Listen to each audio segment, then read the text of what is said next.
책도 드려야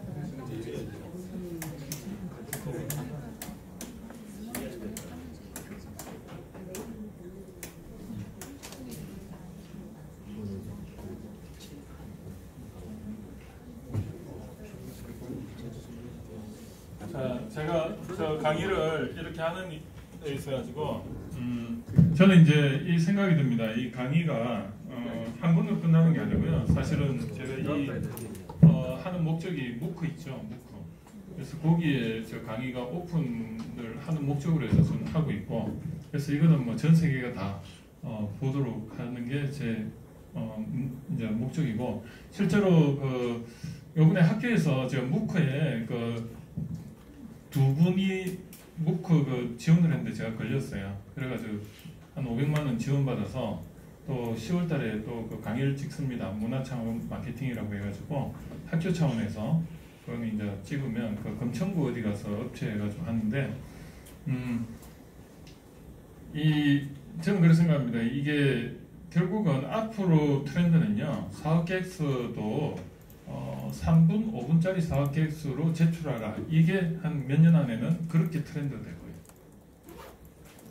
지금은 사업계획서 종이로 내죠. 근데 전달력으로 보면 그림보다는 영상이 더 낫고, 그래서 영상으로 앞으로는 제출하라. 이렇게 됩니다. 지금부터 준비하시면 그것도 하나니까 미래 트렌드 길목입니다. 그래서 영상 편집 전문가 아니면은 이렇게 강의를 지원해 주시는 에듀 큐레이터 이런 잡들이 굉장히 앞으로는 중요할 것 같고, 실제로 그 현장에서 보면 클라우드 펀딩 받는데 클라우드 펀딩에서 제일 그 신경을 쓰고 돈을 많이 들이는 부분이 제품 소개 부분인데, 이 제품 소개 스토리를 보면 아까 말했듯이 이 제품의 필요성에 대해서 강조를 하고, 그래서 그래서 이런 제품이 개발됐어요 하고 제품에 대해서 사람들이 이렇게 설명을 하든지 아니면 몸으로 보여주는 사용 예시 뭐 이런 걸 보여주고, 거기에 대해서 이제 금액 같은 거 이런 게 딱 나오고, 그게 한 3분 정도인데 그걸 만드는데 1,500이 든대요. 이 시장이 있어요. 1,500 들여가지고 3개월에서 6개월을 외국에 가가지고 그 팀들이 체류하면서 만들어서 그거를 제출을 했더니, 또 거기서 그 사람들은 IR 투자자 그 에이전트들은 그거 가지고 장사를 하더라. 없는 사람 그 돈을 뺏어. 그러지 말라는 거죠. 단순히 그냥 정말로 그냥 한 3, 40만 원, 50만 원 선에서 영상 그냥 편집할 수 있는 툴 하나 나오고, 그걸 했더니 그런 게 진정성 있게 편집이 되고 그러면 저는 그 사업 된다 보거든요. 그리고 모든 게 이제 영상 기반으로 가요. 왜냐하면 이 빅데이터의 시작은 아까 2010년도에 시작을 했다고 하지만, 이 데이터를 가지고 어떤 원리를 가지고 이제 러닝을 시키죠. 그래서 이 빅데이터를 가지고 뭘 하죠? 데이터가 워낙 많으니까, 옛날에는 데이터가 많으면 컴퓨터가 안 돌아갔어요. 그런 시절이 있었어요. 그러니까 컴퓨터의 용량에 맞춰서 데이터를 줄인 거예요. 그러다 보니까 핵심 이론을 가지고 설명을 하려고 했어요. 예를 들어 가지고 지금은 그 고양이형 그 데이터를 그냥 막 뿌려가지고 그거를 적청을 해가지고 딥러닝이 가능했는데, 컴퓨팅 파워에 의해서. 근데 지금 어떻게 해요? 옛날에는 데이터가 전송 속도도 느리고 컴퓨터 용량이 없으니까 어떻게 하냐? 고양이의 그 특징 하면, 고양이를 알아보게끔 컴퓨팅 티칭을 하려면 어떻게 했냐?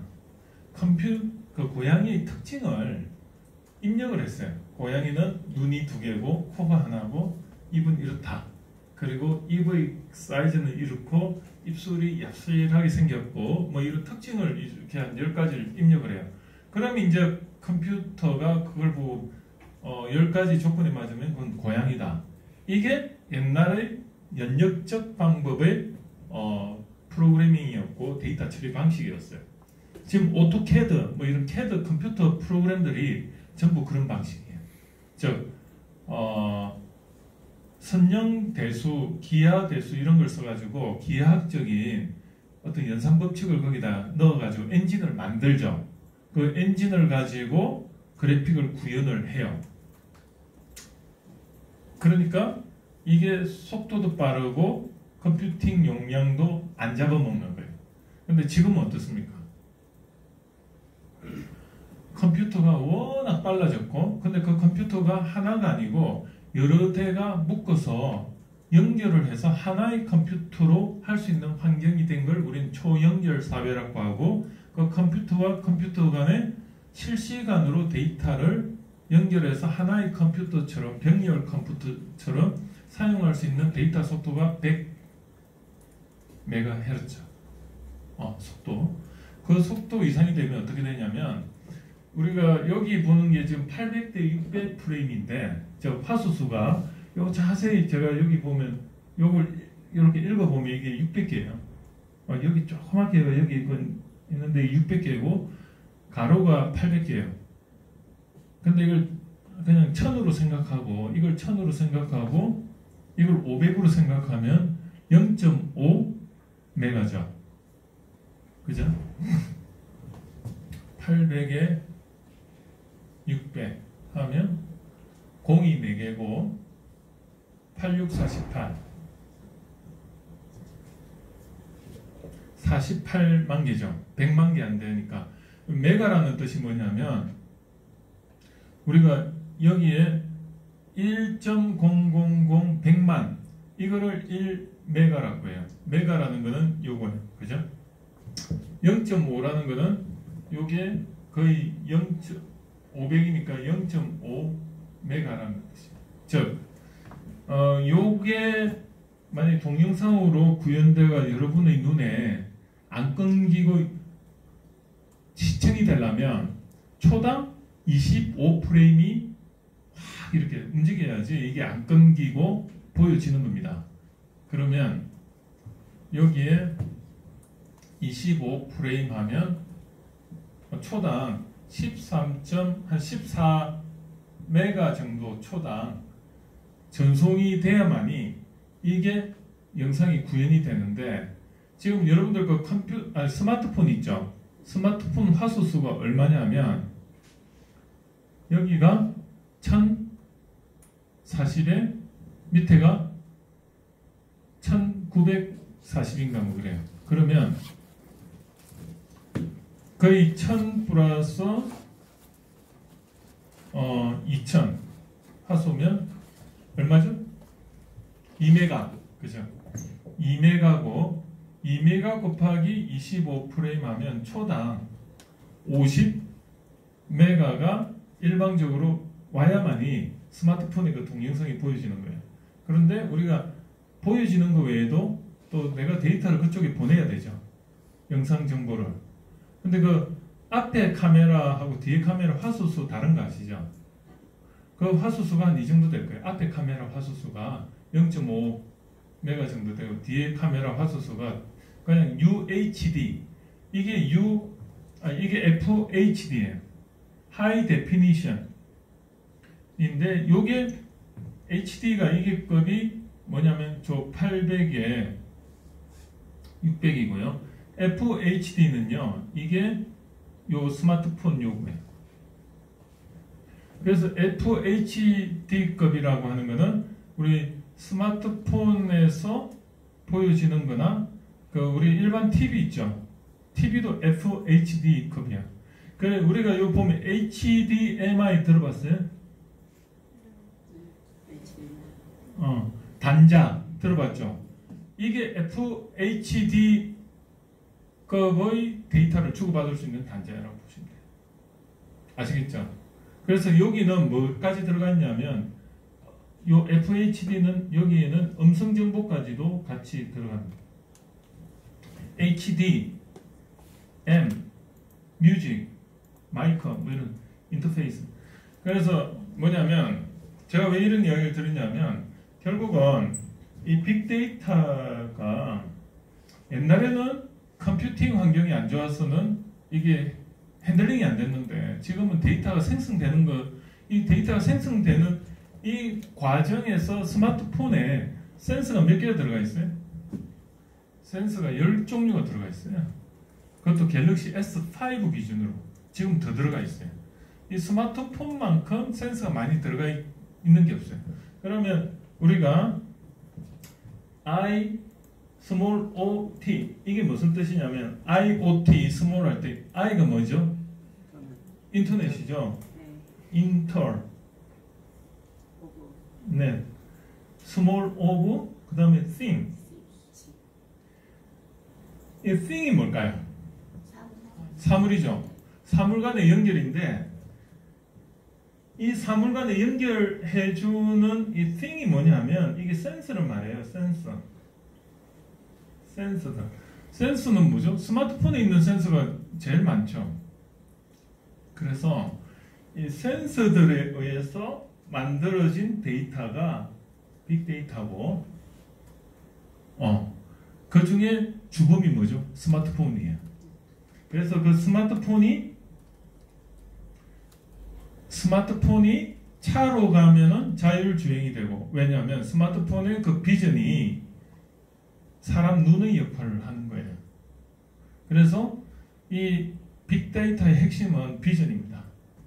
그리고 저도 로봇을 했지만 이 로봇의 핵심 센서는 비전 센서예요. 궁극적으로. 왜냐하면 인간하고 똑같이 만드는 게 로봇의 사이보그화 시키는 게 그게 궁극적인 로봇 개발자의 목적이거든요. 왜냐하면 사람하고 똑같고 모양도 똑같고 형태도 똑같아야만 사람한테 제일 도움이 되는 거예요. 사람 대신 운전도 하고 사람 대신 인터페이스가 가능한 부분이 많아요. 요즘 그 성인돌 이런 거 나오죠. 이게 다 그거예요. 그래서 로봇이 작으면은 어린애가 운전할 수 있으니까 다리가 안 닿는데 그래서 사람이 들어가는 공간을 대신해야 되고 무기를 만지더라도 드론 비슷한 터미네이터 같은 로봇이 나오더라도 사람하고 비슷해야 돼. 그래서 사람이 짊어지던 거 로봇이 대신 짊어지던 인터페이스가 되는 거예요. 그래서 이 인간을 닮은 로봇도 결국은 센서가 터치 센서, 레이저 센서, 그 다음에 뭐가 있어요? 음파 센서, 울트라소닉 센서, 초음파 센서, 그 다음에 소리 센서, 초음파 센서가 소리 센서죠. 그런 게 있는데도 불구하고 가장 중요한 게 비전 센서입니다.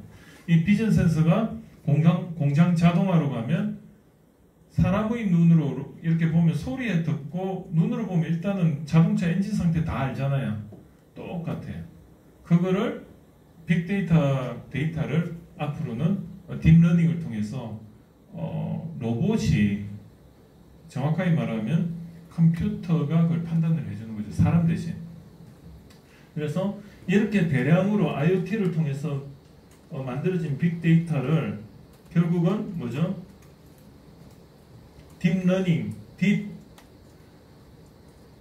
뭐냐면 말 그대로 데이터를 겹청을 시키는 거예요. 그러면 그 루킹 스루를 하면 뭐가 나와요? 농도가 나오잖아요. 그 농도가 진한 거는 그 형상을 대표하는 거죠. 확률적으로. 그래서 그걸 우리는 그 딥러닝이라고 그 딥러닝의 결과 나온 게 AI죠. AI. Artificial Intelligence. 그래서 결국은 AI가 완성이 되려면 IoT에 의해서 생성되는 정보가 그 분야에 많아야 되고 그거를 컴퓨팅 환경에서 초병렬 환경이 되는 즉 유무선이 모두가 속도가 최고의 100메가 이상이 됐을 때 서로가 데이터가 활발하게 될 때는 실시간으로 이게 하나의 컴퓨터인 거예요. 내가 스마트폰이 좀 성능이 안 좋더라도 이게 속도가 5G로 연결이 되면 어때요? 이게 그 컴퓨팅에 대한 변속이 되는 거죠. 그러면은 내 스마트폰도 하나의 그 단말기 역할만 하는 거죠. 근데 이 문제가 뭐냐면 자율주행을 시켜놨더니 오토파일럿을 했더니 문제는 뭐냐면 잘 돼. 안 되는 건 통신장애 일어났을 때 그때는 어떻게 할 거냐 그리고 KT, U+, SK텔레콤 이렇게 있는데 화재 났을 때 각자 놀잖아요. 그러면 안 돼요.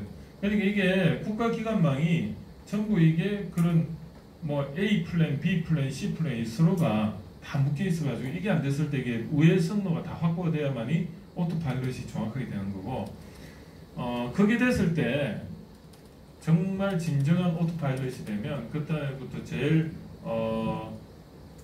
문화가 바뀔 겁니다. 어떤 문화 바뀌어요? 우리는 지금 대구에 강의를 가면 아침 새벽 7시 조차 모임 가면 그 전날 가야 돼요. 왜?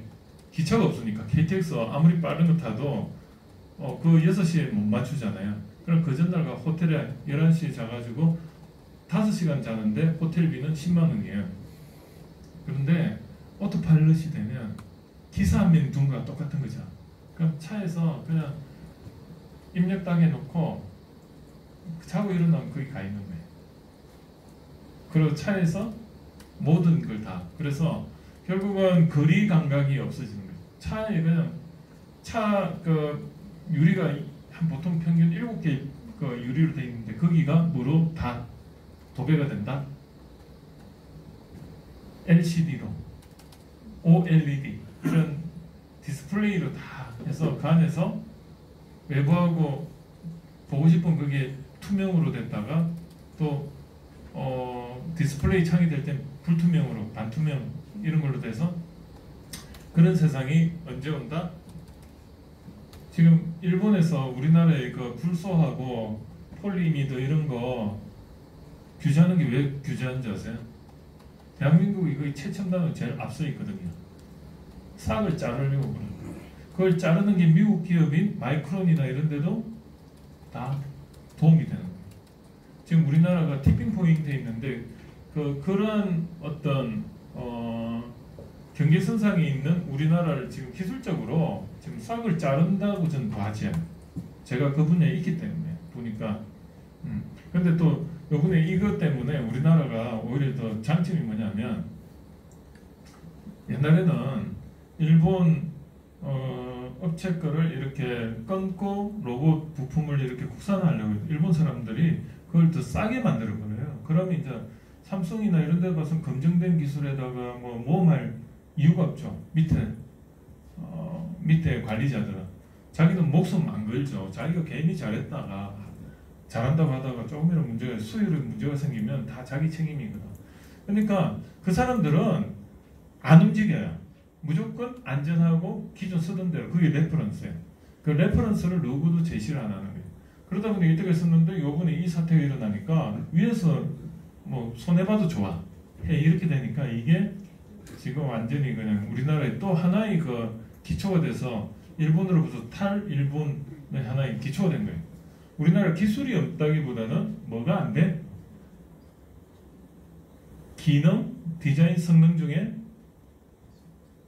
이 성능을 테스트해 볼 수 있는 기회가 없었던 거예요. 그런데 요번에 이걸로 해서 성능이 테스트가 되면 이제 한 번 더 이제 레퍼런스가 생기는 거지. 그 관점입니다. 우리나라가 생각보다는 사람들이 똑똑해요. 어떤 데 똑똑하냐면 융합적인 거. 자존심 없이 기술을 이것저것 다 건드려보는 그런 어떤 융합적 마인드. 그래서 돈이 싸면은 무조건 일본산이든 유럽산이든 중국산이든 대만산이든 다 써요. 근데 일본 사람들의 특성은 어때요? 혼내. 그냥 무조건 자기 거화 시켜요. 자기 것만 구축해요. 그러다 보니까 남에 대해서 관심이 없어요. 그래서 다른 제품들이 어떤 거에 관심이 없고 오로지 자기 것만 이렇게 하니까 그 중에 이제 세상에 대체가 안 되는 그런 감속기 같은 것도 있어요. 하모닉 드라이브 감속기라고 그런 거 있는데 그런 게 이제 대체가 안 될 정도로 그 사람들은 굉장히 그거를 제조 기술이 발달돼 있죠. 근데 그런 거 외에는 웬만한 건 우리나라들이 이제 다 올라왔는데 성능을 검증할 수 있는 그런 인정 기회도 없었는데 요번에 그런 기회가 많이 생긴 거죠. 이 사업계획서를 앞으로 제가 써야 되는 이유를 말씀드리겠습니다. 예전에 70세 기준으로 보면 우리가 인생이 있어가지고 26세에 이때 남자는 뭘 해야 되냐면 대학 졸업해야 되고 군대 갔다 와야 되고 그리고 직장을 가져야 돼요. 왜냐하면 한 직장에 좋은 직장을 들어가서 60세까지 어떻게 보면 한 번에 완주를 하는 단거리 인생이었어요. 그러다 보니까 전공을 하나를 가지고 그냥 울고 먹으면서 겨우 이제 완주를 하죠. 그래서 한 30년을 한 직장에서 한 우물만 파다 보니까 우리 부모님 세대는 무조건 좋은 직장 아니면 좋은 남한테 보이는 거. 왜냐하면 한 번의 기회니까. 그런데 이게 갑자기 100세가 돼버렸어요. 그러다 보니까 우리가 25세부터 해가지고 한 60세까지 완주도 못해요. 한 50세 돼가지고 나와야 돼요. 그럼 나머지 반년이 더 남은 거예요. 이게 문제라는 거죠. 그러다 보니까 또 문제는 뭐냐면 이제는 내가 석박사하고 공부를 실컷 하고 나왔다고 해도 이 정보가 최신이 아니다 보니까 1, 2년을 버티지를 못해요.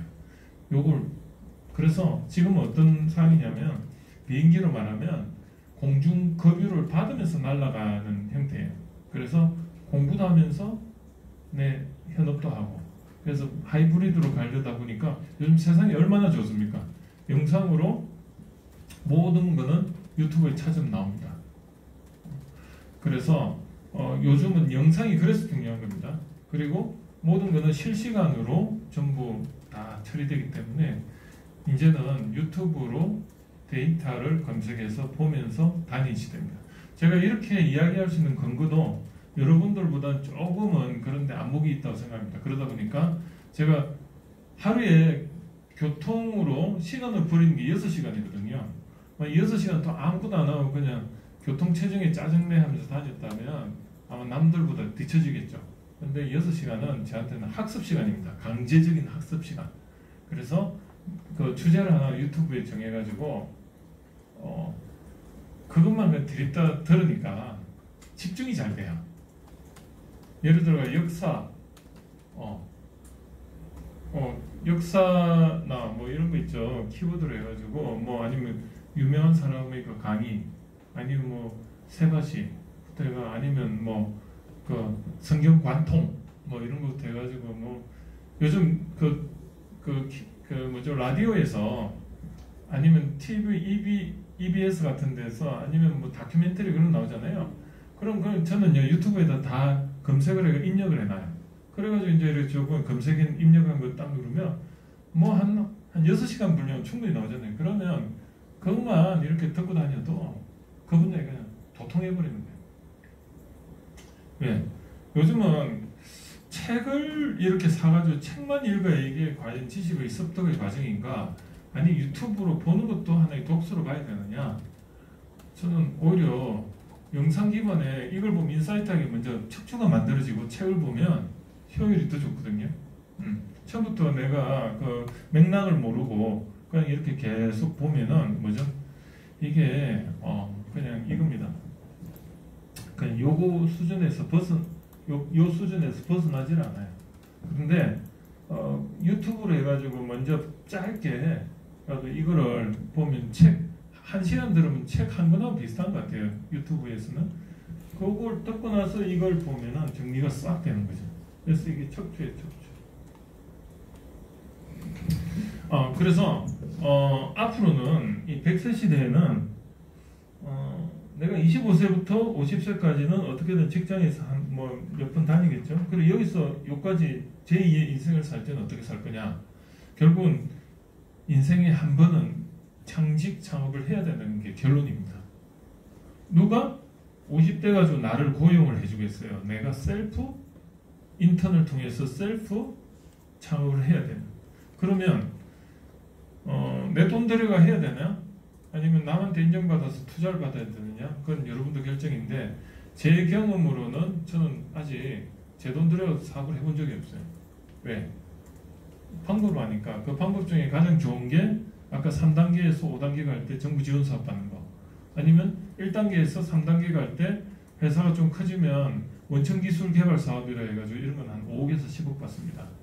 한 직원 한 5명의 연구소 설립해 놓으면 1단계에서 3단계 원천 기술을 개발할 수 있는 그런 나라에서 인정을 레퍼런스가 되면 그런 걸 받으면 직원들 월급을 그걸로 다 해결할 거예요.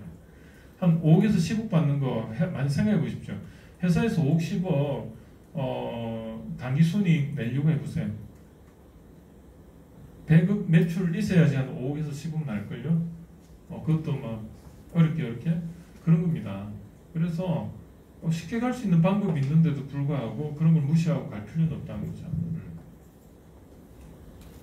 자, 이 인생이 있어가지고 그러면 이 내가 만약에 지금 50세다.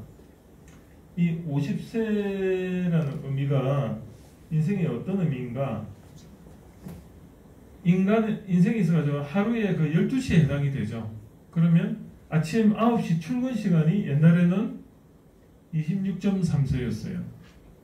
그런데 이게 지금 37세로 늘어났어요.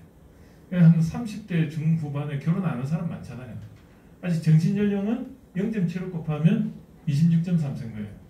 그래서 이 시기까지 뭘 해도 된다? 잠을 자도 된다. 방황을 해도 된다. 어떤 의미냐?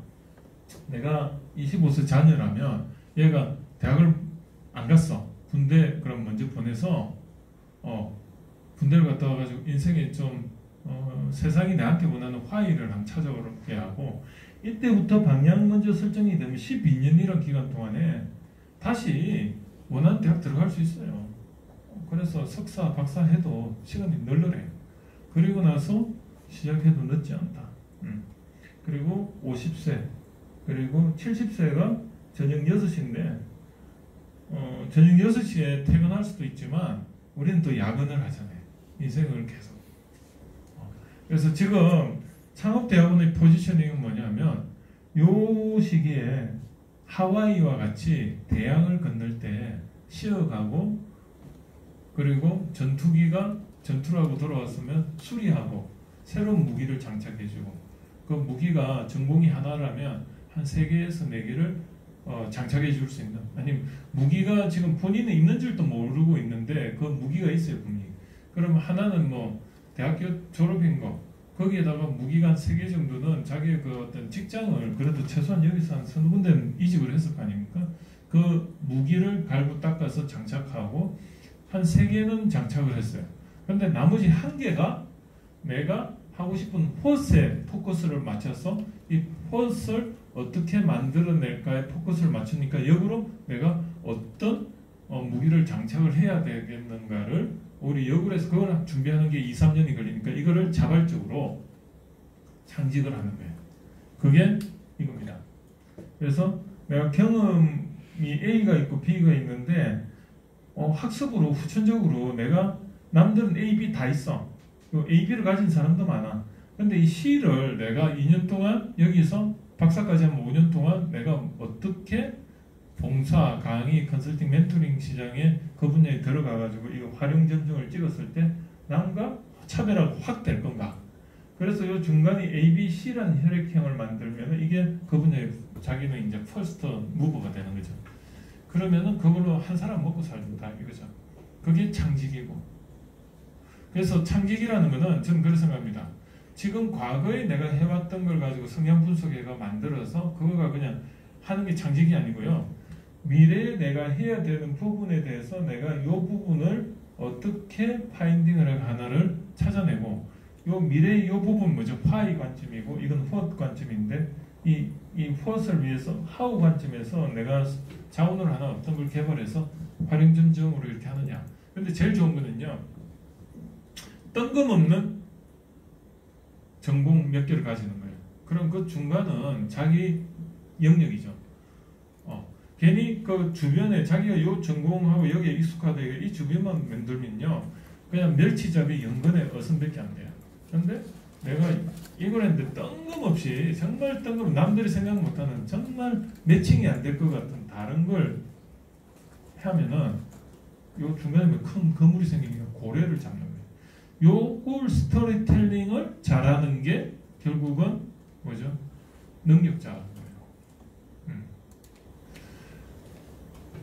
제가 느끼는 게 뭐냐면 두 가지 부류예요. 하나는 어떻게 제가 전공은 이건데 제가 이걸 창업을 전공해가 이거하고 매칭을 시킬까요? 걱정하는 사람이 있는 반면에 너무 좋다. 다양한 관점에서 그리고 내가 할 게 너무 많아진다. 인생 두 관점인데 저는 후자를 좀 강조하고 싶다. 그리고 자, 이 비즈니스 모델 아이템을 처음부터 구할 수 있을까요? 없어요. 처음에 why 관점에서 비전, 미션, 그리고 내가 무엇을 하고 싶다 하는 what, 그 다음에 사람, 기술, 자본, 마케팅, 요 경험, 요런 것들이 기업가 정신이 구현이 돼야만이 결국은 아이템이 만들어지고 그 아이템 가지고 매출이라는 게 나오는데 그게 폭과 높이가 있는 거죠. 이런 관점이고 이게 이제 지난주에도 이야기를 했지만 전체 제 강의의 주제입니다.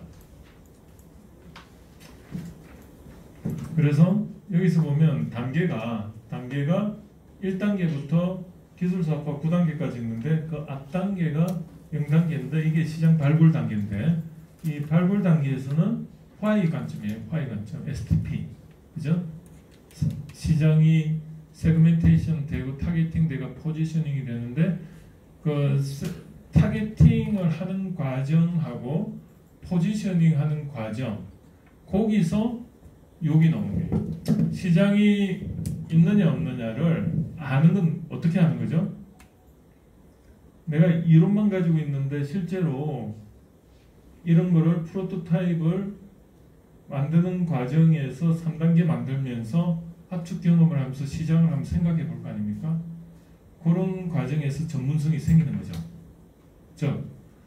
두 가지 방법이 내가 현업에서 유통 판매를 많이 하는 사람으로서의 그런 시장을 파악하는 능력도 있지만은 내가 새로운 분야, 없는 분야를 만들어 가다 보니까 내가 스스로 셀프 인턴을 하면서 내가 그 시장을 아까 여기 A, B라는 시장인데 여기다 C라는 걸 하나 더 만들면 이건 새로운 시장이다 보니까 누구도 경험하지 못한 시장이니까 이거는 내가 스스로 이거를 한번 기술 가능성을 확인하면서 시장을 찾아내는 게 이게 세그멘테이션이에요. 그리고 이 세그멘테이션 그 중에 타겟팅을 하는데 뭘로 타겟팅해요? 자,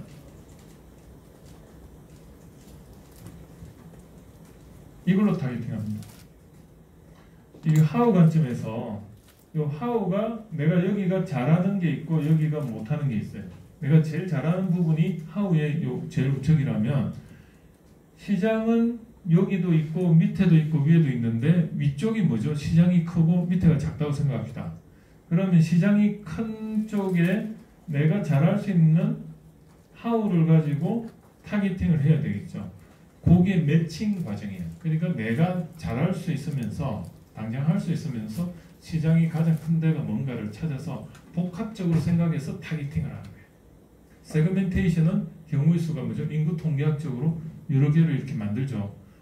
여자 20대 도시에 사시는 미혼 여성의 연봉은 2,500 전후 그런 경우의 수를 쫙 만들어 가지고 그 중에 내가 가지고 있는 공략할 수 있는 자원을 가지고 그 고객들한테 가장 큰 가치를 줄 수 있는 고객층이 뭔가 여기를 타겟팅하는 거 그걸 우리는 타겟팅이라고 하고 그 타겟팅이 되면 그 고객들에 대해서 시장 조사를 하는 거죠. 그게 통계 분석하듯이 설문조사 제일 우리가 일반적으로 생각하는 설문조사에서 해가지고 당신이 어떤 제품을 원합니까에 대해서 구체적으로 이렇게 설문조사 딱 하면 그 제품에 대한 뭐가 나오죠?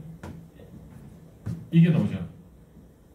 아니면 이것까지 포함된 설문조사 사양이 나와요. 그러니까 설문조사는 정성적인 거지만은 그거를 정량화 시켜가지고 그 사람들이 원하는 포지셔닝을 찾아내는 걸 우리는 P라고 합니다. 포지셔닝. 즉 고객을 발굴하는 것은 이런 단계를 통해서 발굴을 하고 경우수를 만들어낼 수 있는 안목이 생기고 그 중에 타겟팅은 나의 자원을 고려하고 시장의 크기를 고려해서 타겟팅을 했을 때 그게 진정한 고객 타겟팅이 되는 거고 그 타겟된 고객에게 어필할 수 있는 상품 포지셔닝이나 비즈니스 모델 포지셔닝이 브랜딩입니다. 그래서 P는 브랜딩이라는 뜻이에요. 그래서 고객이 가격 축과 요 가격이라는 아니 제품과 이건 품질이라고 볼 수가 있죠. 이 품질 대